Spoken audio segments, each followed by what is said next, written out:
Welcome, ladies and gentlemen, to Dr. Tapaswini's Corner. That's me, and I work as a head and neck cancer surgeon. Never believe that the lines of your hand predict your future, because people who don't have hands also have a future. So be happy, not because everything is good, but because you can see good in everything. That's the optimism that we see in Miss Devinder Madan, a homemaker, a social worker, a model, an actor, and above all, a cancer survivor. Born and brought up in Delhi, married to a naval officer, Ms. Madan has traveled extensively throughout the world. But today, she will share with us her experience and her journey with one of the most dreadful disease, cancer. Welcome, Ms. Davinder Madan, to the show, and it's indeed a pleasure and honor to have you here today. Hi, everyone, and thank you very much, Dr. Tapaswini, for saying such beautiful words about me. I'm really happy to be here. Now we go back to July 2011. So that was the time when you were diagnosed with non-Hodgkin's lymphoma. That's a cancer which affects the lymph nodes, and you actually palpate lumps in your body. So how did you discover these lumps? Actually, as every woman does, moisturize the face every day. And I was just doing like that on my throat and felt little bit. And didn't bother much, thinking it's a gland swollen or something like that. And after a few days, I found that it's grown. Then I got worried and talked to my daughter-in-law, and we went to a thyroid doctor. But he said that, no, you go for a further investigation. And that's how I came to know that there's something there. Right. So it was actually by accident that you felt that there was something abnormal. So which, in other words, we can't really make out as to how long it had been there. It was not painful, so there was no reason for me to get to know about it. But did you ever expect that a painless lump in the neck detected accidentally could have been a cancer? Not at all, because a month before, I had got my annual, checkup, and everything was fine. Yeah, so in fact, most of the lumps, which we have of the cancer are generally painless. So quite often our patients keep telling us that it doesn't cause me any problem, so this possibly is not cancer. But that's how it tricks us. And they are painless to begin with, but then they become painful when they become very advanced. So life throws a lot of surprises, and often we get what we don't want. Who wants cancer? Yes. But then it comes as a surprise, right? So you underwent a lot of detailed workup. There must have been a lot of investigations that you must have undergone. Yeah. Actually, when I came to know about it, that it's a possibility of NHL, next day I was going on a holiday. So I went.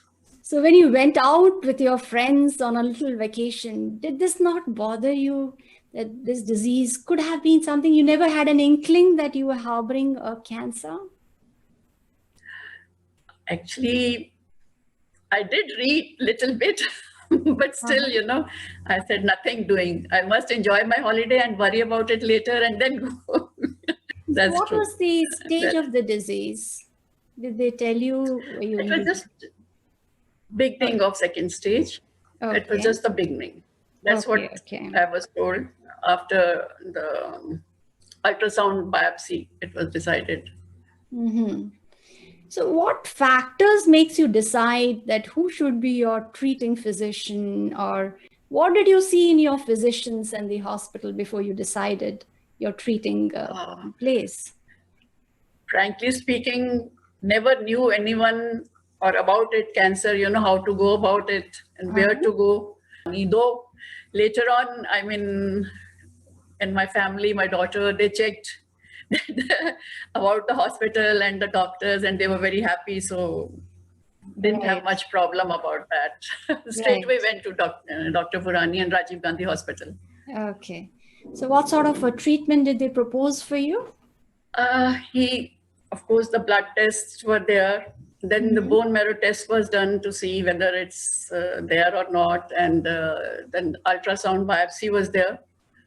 So all those factors together, they decided on the treatment and found that it's an early stage. So not much to worry about. I mean, they're very sweet in telling you and giving you hope that everything is going to be fine. Don't worry. Great. And lovely. So did they decide that, yes, you only need chemotherapy or you would require some other treatment procedures like surgery or radiation? What was explained to you?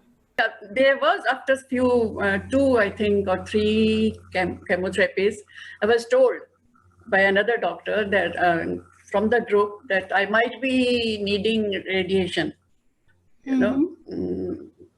10 or 15, or then I came to know maybe 20. So I said, why should I need this lump has already gone. I don't need radiotherapy. And after another 4 chemotherapies, he told me, he says, you don't need anything else. Right. And everything is going to be fine and not to worry. So how long was the entire duration of the treatment? I think started in August and finished October end, because 21 days circle was there.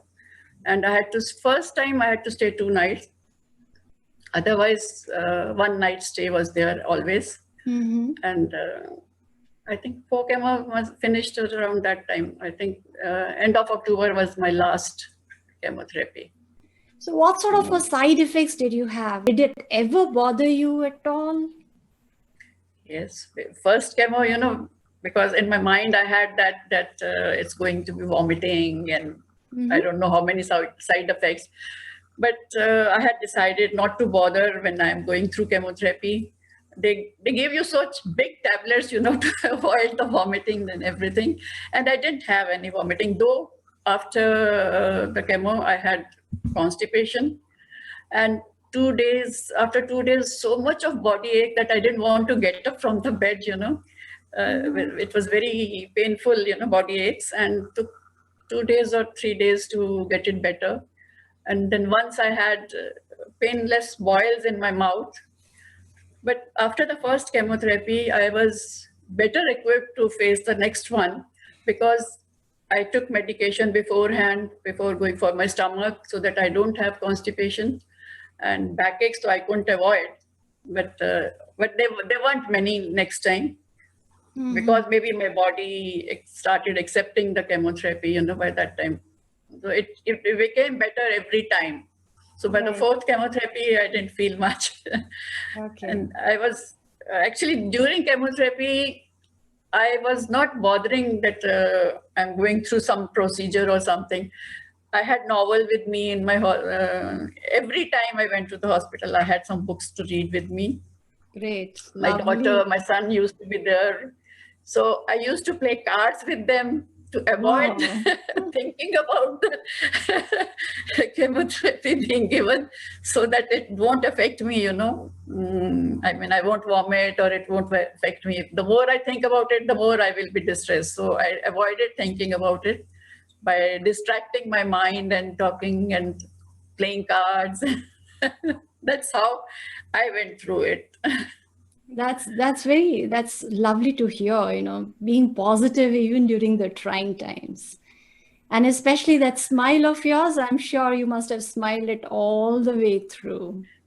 When I first came to know, it was a shock, because, yes, it was, because I never knew anyone with cancer, in my family, around my friends or anything. And then I went to the puja room. We have a puja room at home, and I believe in God. And I went there, cried a little bit, thinking, why should I get it? Because my tests were fine 1 month before. And sat there for some time, decided. Then it gave me strength after that. And I said, nothing doing. I have to fight it. I have to live for myself and my family. And whatever happens, I'll see. So I have to go through it. Otherwise, my family will be distressed, if I am serious and scared. And after that, I think God gave me strength, and I never was scared about that, anything after that. All through all the 4 chemotherapies, I was perfectly okay and laughing and smiling and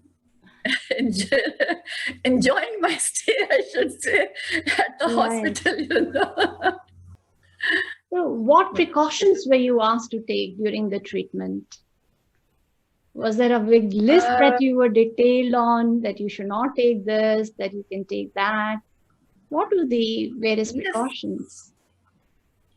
First, we were told not to eat anything raw, no spices, always wear a mask, not let anyone come with the cough or anything near you. I mean, I should always wear mask so that if somebody has some problem, I should not be affected because the immunity is down at that time, and not to go out too much in public or anything, and take care of myself, little, not exactly isolation, but avoid meeting people, Correct. But it's very interesting to hear that your last cycle of chemotherapy that you underwent, and that coincided with your 40th anniversary, your marriage anniversary. So how was that feeling? Feeling that you've finished with your chemotherapy, you're rejoicing because that's your 40th anniversary. So how did you take those moments? How did you enjoy those moments? October end was my last chemotherapy, and November middle is my wedding anniversary. So though it was very few days, just about 15, 20 days, but I still thought that why not? It's my 40th and it's not going to come again. It's going to be more and more, and I should though I was careful, and it was a relief, that I don't have to go to the hospital again now 5th time or 6th time, and I'm free of that. But I was told to take precautions and be careful, and I did try to abide by the rules. Though I went out, but with the mask, and tried to eat the cooked food. And I love eating continental, but I have to be careful in that, because not all is cooked. So you do have raw salads and everything. So I had to avoid that. But I enjoyed I went with my family. That was a big big bonus, I should say, so that all of us could go together and enjoy and be free of that tension which my family was going through more than me. Yeah, understood. Yeah, we can very well feel it, and we can understand what what the entire family goes through. Just because with one cancer patient, the entire family goes into a topsy-turvy.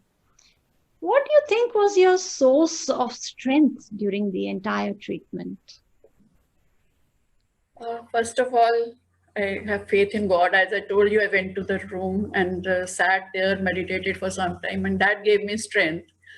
First strength was that. Then I knew that I have to get well, no matter what. I have to get well for myself first, and then my family, which is suffering. I mean, they weren't showing, but obviously they had, they were troubled, but they were very supportive, never letting me know that they are serious or anything, or they are troubled or anything. They were very big support. And then I had faith in my doctor. I said, he's going to treat me, and he's not going to do anything wrong. He's there to treat me and get me well soon. And that also was a big help. In that, and of course my family was there, and I had belief in myself that I will get well. I will not let it go, and I will fight, to get well. That's wonderful.